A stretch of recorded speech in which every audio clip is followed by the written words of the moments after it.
Okay, so I was going to do a different video tonight, and this one's going to be a little bit sobering because about an hour ago I got a suicidal text message from this girl that I was seeing, and over the weekend I got into a new exclusive relationship, which I'm really fucking excited about, by the way. But as a part of that, like leading up into that situation, I could kind of feel was coming a little bit.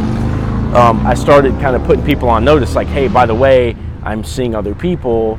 And then they would ask questions, and I would be like, and then they would kind of determine that like they weren't, you know, like my main interest or whatever. I'm generalizing now because there's a couple people. And so in this particular girl's case, like she knew that I was really interested in somebody else. And we continued to talk for a little bit, and then, you know, went exclusive, and then you know, she kept messaging me, and I told her, hey, look, like we're not really gonna be able to be friends out of respect for, you know, my new girlfriend. Like, I don't really see how we could be friends. So you know, we can stay Facebook friends or whatever. You know, maybe later on down the line you get a boyfriend or something. Like maybe later we could be friends or something, but like just not now. And so I had no inclination that this girl was depressed or whatever. Like she didn't come off that way. Like we hung out 2 times. She was super fucking cool. She's a beautiful girl. Like you wouldn't think that anything's wrong in her life. It's really funny, like cool to hang out with. And just like I wouldn't have guessed it, right? So this shit happens. Like the dating world's tough, right? Like people have their preferences and they meet somebody new or whatever that they like, and then, you know, and sometimes we get the short end of the stick, right? And that's like part of what we deal with. And that's like what I, you know, say in my other videos is like, guys, just make yourself tough to that, because like part of this whole situation is the rejection and is the disappointment, you know. But when you go through that, you find something really fucking good that you know what I mean? Like you go through all that shit, and at the end of the rainbow, there's the pot of gold, right? Which I feel like I found now. But so anyway, that's neither here nor there. But like what I'm trying to say is like you know, this particular person, that's a case where they're on like the low end of that journey, right? They're on the low end of that journey where a rejection is putting them in a bad space. So really, like what her message amounted to was like, hey, so she sends me this text message, a long text message. She goes, this is after I've already told her like, hey, we can't really be friends right now. She sends me a long text message, and she says that like, hey, I just thought I would give you this information. She said, this is probably the last time we're going to talk. She says, I've got this history of depression. In the past, I succeeded in a suicide attempt. So she cut her arm, she bled out, and somehow or another they did a transfusion or whatever the fuck. I don't know what happened, but they brought her back to life. So as I'm reading this, it didn't hit me that she actually purposefully tried to kill herself, and it worked, basically. Okay, only for modern medicine they saved her life. Okay. So so just take a second for the gravity of that to sink in, because when I read this, it didn't sink in. For me, I'm thinking, okay, she's telling me she did an attempt, and she's doing that to get my attention. But as I was recording the first round of this video, it kind of hit me that like she actually tried to, and it worked, right? So to speak. So that's a big fucking deal. And then what she said after that was that, hey, I feel in the same place as what I felt when I did that. And by the way, you know, I liked you so much for these reasons, and I cut off some other guy, and now like I'm at rock bottom or whatever. And then she said that, you know, goodbye, ... Okay, so this was the text message I got. So for me, I just read this message as like, hey, this is emotional manipulation. She's trying to get an emotional reaction out of me, whatever. But I copied my text and I sent it to my best friend, and she's like, no, dude, like you need to call the suicide hotline, because, you know, the way I'm reading this text is like she's at risk. So I was like, you know what? Yeah, you're smarter than me. You know, and I listened to her and I called them. So what the suicide hotline told me was that, hey, try to get her to call us. We'll talk to her. And then if she won't talk to us, then you need to call the police and have them do a well check on her. Well, I've never been to her house. I've never been to her house. She's only been to my house and out to a restaurant or whatever. So I've never been. I don't know where she lives. I don't know where her relatives or whatever. So I could probably, go all private eye and shit and message all her relatives off of Facebook or something, and probably freak a bunch of people out or whatever. But at this point, I'm going to kind of leave it alone. But what happened was, the reason I would message her relatives is because I need her address. Well, the police need her address. So the suicide hotline people told me that the police, they can just ping the phone and find her. Well, apparently that's not the case, at least, in Georgia or whatever, the precinct that she's in, okay? So now I'm at this place where I told her to call them. She said she's shutting her phone off. She doesn't want to call them. But if I talk to her, then she's going to get more connected and stuff, and it's kind of not my responsibility. Like, I've made the motions to do what I can, and now it's sort of out of my fucking hands, okay? So you can judge me for kind of leaving it where it is right now. Maybe I'll do something later if it comes to mind, or as I talk to my friend or whatever. But that's where I'm at right now.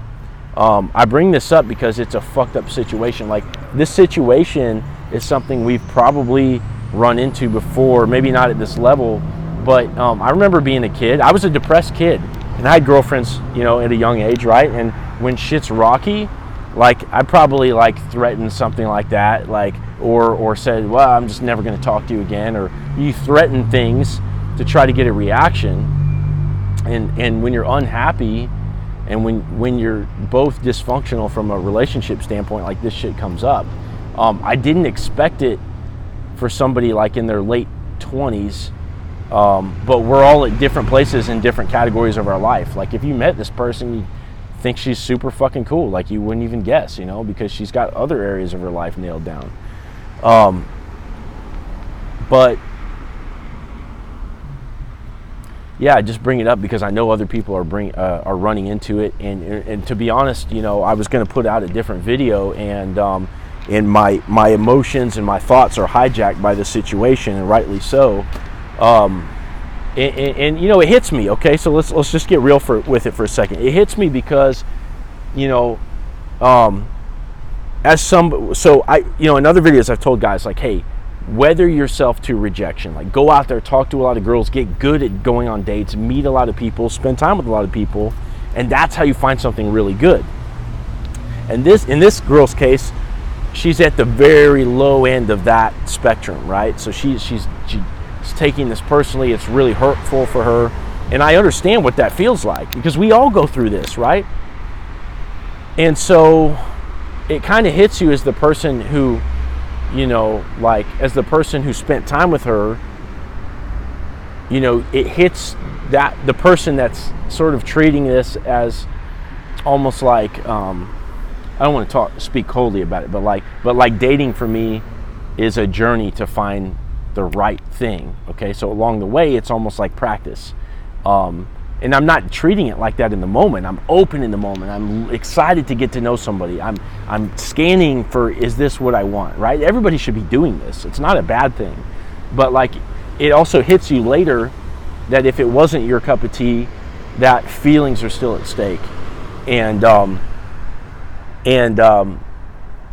you don't want to be indifferent to it. But also at the same time, you can't take responsibility for that person's happiness, and you can't anticipate that somebody's going to say, hey, I'm gonna hurt myself because you won't be with me, and that's almost like an attempt at enslavement, right? Because what about my happiness, right? So my happiness in the moment is or my happiness right now is, it's of myself, but also in terms of a relationship, it's found in somebody else. So for me to be happy, I want to be with my new girlfriend.